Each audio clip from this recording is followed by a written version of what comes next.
Japan in the 1980s was a decade full of ups and downs, and it continued up until the 90s, which is commonly known as the Lost Decade. We saw a firm establishment of anime and manga, which was recognized as major forms of entertainment for the Japanese public, and most famous coming from this decade being Studio Ghibli, which was founded in 1985 by Hayao Miyazaki, Isao Takahata, and Toshio Suzuki. Some examples of Japanese products that were distributed in the 80s included Donkey Kong, Super Mario Bros., and classic anime such as Astro Boy and Akira. The 1980s is also when major entertainment company Nintendo, which offered video games in the family computer in 1989. Professional wrestling had begun to decline during this time period as well, but if you want to be a professional wrestler in Japan nowadays, you'd probably have better luck joining in Japan than the WWE in America, as Japan treats their wrestlers as high-end performers and athletes.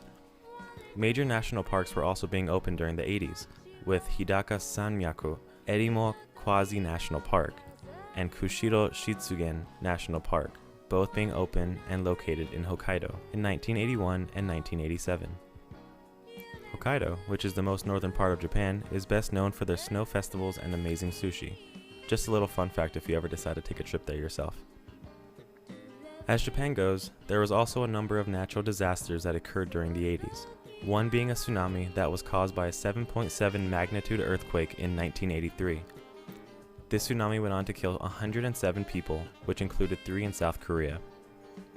Between 1980 and 1989, Japan experienced 6 volcanoes, not including the quote, series of eruptions from Mount Ontake in 1980.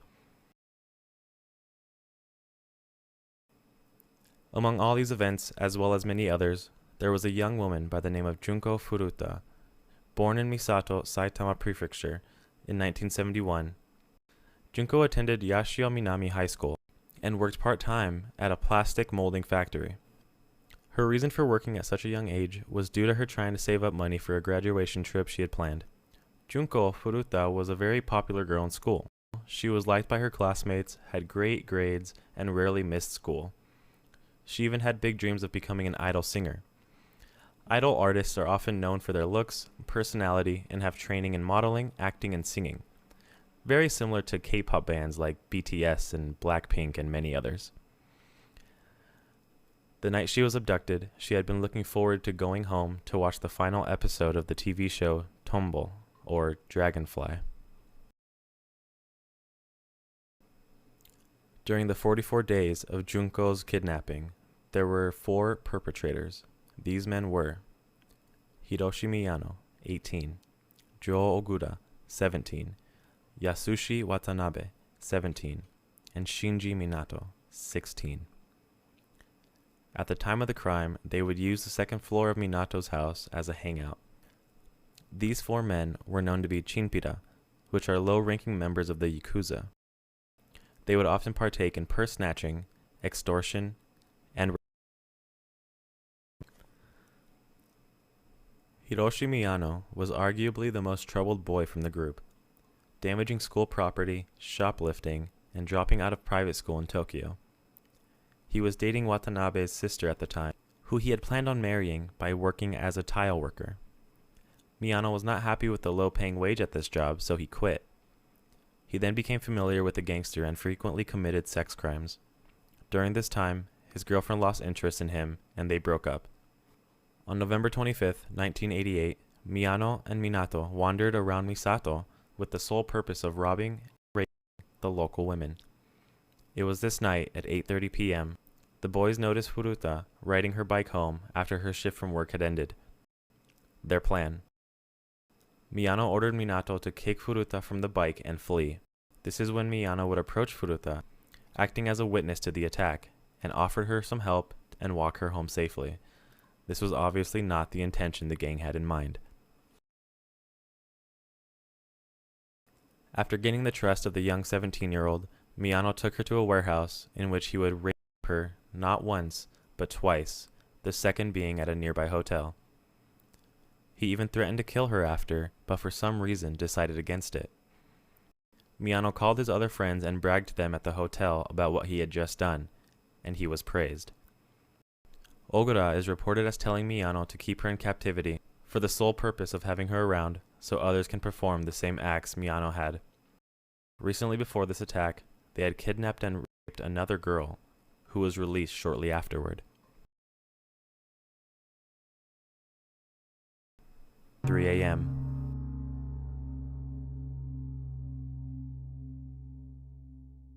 It was at this time Miyano took Furuta to a nearby park where the 3 other boys were waiting. It is said that the 4 boys discovered her address from a notebook in her backpack, told her where she lived, and used this as leverage to keep her from escaping. They told her if she tried to escape, they were going to have her family killed by the Yakuza. Fearing for her family, she complied, and the 4 boys took her to a house in the Ayase district of Adachi, where they would proceed to sexually assault her once more. This house was owned by Minato's parents, and would become the regular hangout spot for the young Chimpira. On November 27th, Furuta's parents would call the police to report her daughter's disappearance. The 4 boys then had Furuta call her mother 3 separate times to tell her that she had run away and was staying with some friends and that she was safe. They had also forced her to stop the police investigation entirely. Whenever Minato's parents were around, the 17-year-old was forced to act as his girlfriend, so nothing would be suspected by them. The charade was dropped entirely due to Minato knowing his parents feared him as they saw the patterns of delinquency and the violence towards them. On November 28th, Miyano invited 2 other boys over.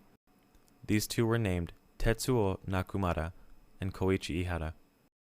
They went upstairs, where they saw Junko wearing a long-sleeve shirt and skirt that was stolen by Miyano from a clothing store just a few days earlier.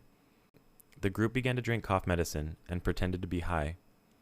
During this time, Furuta took this as an opportunity to try and escape, but unfortunately did not get very far. As she was screaming in fear, Miyano grabbed her legs and forced a pillow into her face. This scene had awakened the parents, and they went to check and see what was happening. They were told it was nothing, and they went back to bed. It was then that the group of boys would gang rape her. During this, Furuta was in a state of unconsciousness, staring blankly at the ceiling. The group held the young girl at Minato's residence for 40 days, where she underwent repeated beatings, rape, and torture.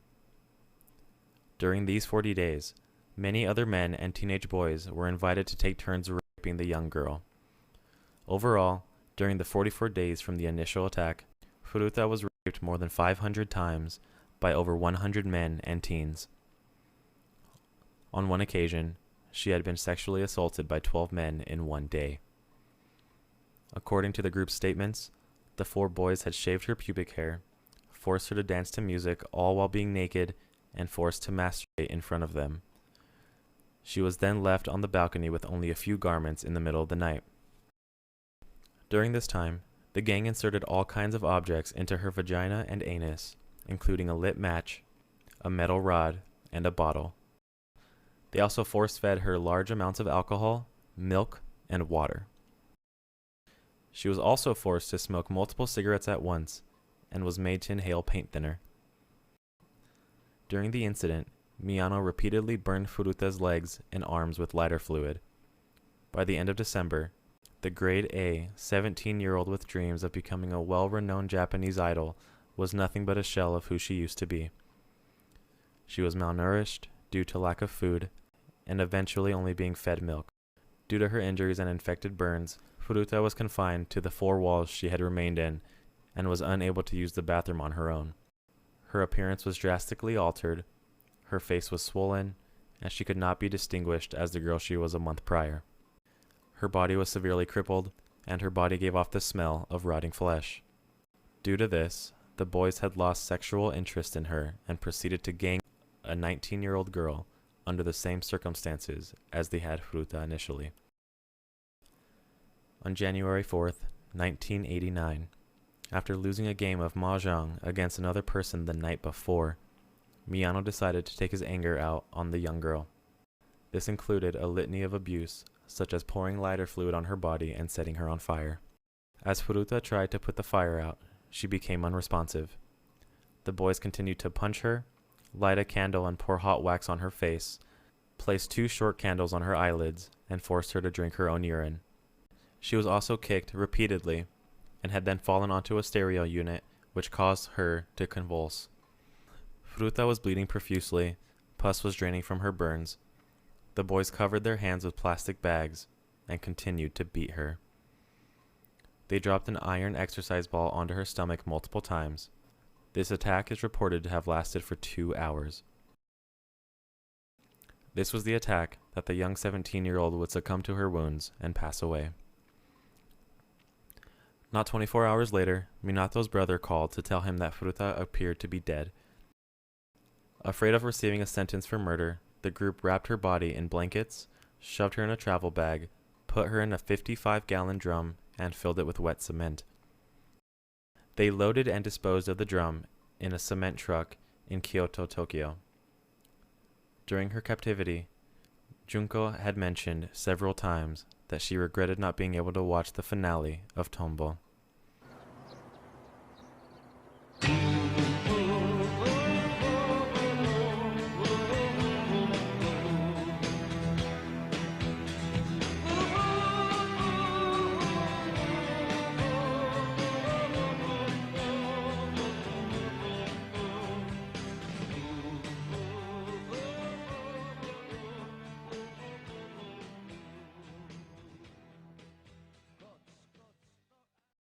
Fearing she would come back to haunt him, Miyano found the videotape of the episode and placed it in the travel bag with her body before disposing it. On January 23rd, Miyano and Ogura were arrested for the gang of the 19-year-old girl who they assaulted in December. During the interrogation, Miyano believed they were being investigated for the attacks and murder of Junko and revealed where the body could be found. Confused, the police continued the interrogation of the Junko case and discovered her body in the drum the following day, and was identified via fingerprints. The case of the 19-year-old girl initially being investigated still remains unsolved. The arrest of Watanabe, Minato, and his brother followed the discovery. Several other accomplices who participated in the attacks were identified, including Tetsuo Nakamura, Koichi Ihara, who were also charged after their DNA was found on the inside of the victim's body. The defendants' identities were sealed by the court as they were juveniles at the time, but journalists from the Shukan Bunshun magazine uncovered their identities and released them, stating that given the severity of the crime, the accused did not deserve to have their rights to anonymity upheld. All 4 defendants pled guilty to committing bodily injury that resulted in death, rather than being found for murder. Hiroshi Miyano was given a 20-year sentence, which was the second longest sentence given in Japan before life imprisonment. He was 18 at the time, and after finishing this sentence, moved in with his parents. In 2018, he was arrested again for attempted murder after beating a 32-year-old man with a metal rod and slashing his throat with a knife. Watanabe received an upgraded sentence of 5 to 7 years after the initial 3 to 4. He was 17 at the time of the murder. Joe Ogura served 8 years in prison, before being released in 1999. After his release, he took the family name Kamisaku when he was adopted by a supporter. He is said to have boasted about his role in the kidnapping, rape, and torture of Junko Furuta. In July 2004, Ogura was arrested for assaulting Takatoshi Isono, an acquaintance he thought his girlfriend may be involved with. He tracked Isono down, beat and kidnapped him. Ogura then took the man to his mother's bar, where he allegedly beat the man for 4 hours. Ogura continued to threaten the man, saying he will kill him and that he has done it before and has gotten away with it. He was sentenced to 7 years for assault and has since been released. Ogura's mother allegedly vandalized Furuta's grave, claiming the murdered girl ruined her son's life.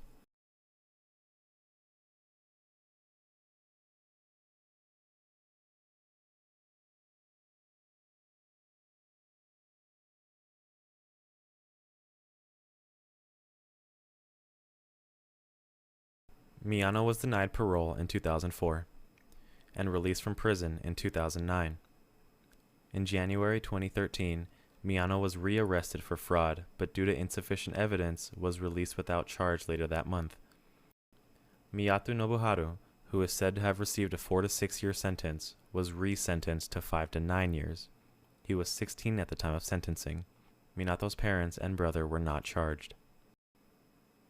Junko Furuta's parents were understandably outraged by the sentences given to their daughter's killers, and won a civil suit against the parents of Minato, due to it being the home in which the crimes took place. Miyano's parents reportedly paid Junko's parents 50 million yen, or $425,000, after selling their family home.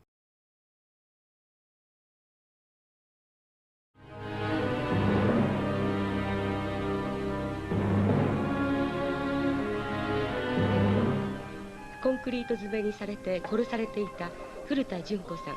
行方不明となってから4ヶ月後に無残な姿で自宅に戻ったわけです。そして昨日葬儀告別式が行われました。4月から就職も決まっていたわけなんですけどもね、実は昨日なんですが、通っていた高校からの卒業証書がこの日出されていたんですね。純ちゃん、お帰りなさい。こんな形で再会するとは夢にも思っていませんでした。痛かったでしょうね。苦しかったでしょうね。何も知らずに生活した自分に腹が立っています。いつもおおらかで明るい純ちゃん。文化祭の時、みんなでお揃いで作った赤いハッピー、とっても似合っていましたね。一生忘れないでしょう。私たちは純ちゃんの死を決して無駄にしません。恐ろしい犯罪がなくなって平和な日々が過ごせますように、社会人1年生の私たちも努力します。また何か辛いことがあってもくじけずに精一杯生きようとした純ちゃんを思い出して頑張ります。校長先生が特別に卒業証書を書いてくださったそうですね。これで3年8組47名みんなで卒業できました。純ちゃん、もう辛いことも苦しいこともありません。安らかに眠ってください。さようなら純ちゃん。八潮高校9、3年8組一同。声を消していたようです。それにしてもこの家には両親も住んでいます。しかし共働きのために昼間はいません。そんな中で父親は去年の12月の初め、あまりにもうるさいために2階に上がって注意しました。そして12月の下旬です。父親とそして純子さん息子と食事をした時です。父親は早く帰りなさいと注意しました。しかしその後はどうなったかわからないと言っています。しかしこの時にもし父親が何かの形でちゃんとしていれば、今回のこの悲惨な事件は起きなかったかもしれません。Junko's funeral was held on April 2nd, 1989. Furuta's intended future employer presented her parents with the uniform she would have worn in the position she had accepted and was placed in her casket. At her graduation, Furuta's principal presented her a high school diploma, in which was given to their parents as well. The location near where her body was discovered has been developed since, and is now Wakasu Park. Junko was a bright, beautiful, and intelligent girl whose life was taken far too soon, at the age of 17, by the hands of 4 senseless boys and other men who assaulted her during those 44 days of hell. She had a very bright future and is believed to have been able to do anything she set her mind to. Wherever you are now, your pain is finally over. To Junko Furuta, Yasuraka ni oyasumi kudasai. To the parents of Junko Furuta, Goshusho sama desu.